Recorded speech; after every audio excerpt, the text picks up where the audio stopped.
ότι παρόλη τον αθλητισμό πρωί-πρωί και τις δραστηριότητες, προσέχεστε στις κάλπες. Με όλα τα μέσα ερχόμαστε. Δόξα τω Θεώ, εντάξει. Πάμε να τελειώσουμε και αυτό, να ψηφίσουμε. Θεωρείτε ότι ο κόσμος πρέπει να έρχεται να ψηφίζει? Πρέπει να έρχεται, αλλά δεν βλέπω συμμετοχή γενικά. Δεν ασχολείται γενικά ο κόσμος. Εσείς από την Ευρώπη υπάρχει κάτι το οποίο θα θέλατε να ενδιαφερθεί περισσότερο για την Ελλάδα? Κάποιο στοιχείο το οποίο θεωρείτε ότι θα βοηθήσει τη χώρα? Εμείς πρέπει να πάμε σίγουρα από την Ευρώπη τον πολιτισμό τους και όλες αυτά που έχουν κάνει δηλαδή. Για τα ζώα, για τους αθλητές. Αυτό για τον θα σας πολιτισμό. ρωτούσα.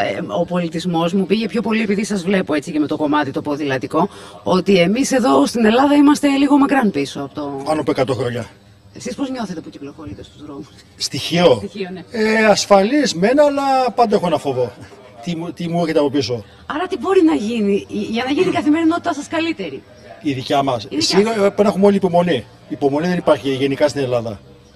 Βοηθάει όμως το οδικό δίκτυο του νησιού τους ποδηλάτες για τις δραστηριότητες? Για κανένα λόγο.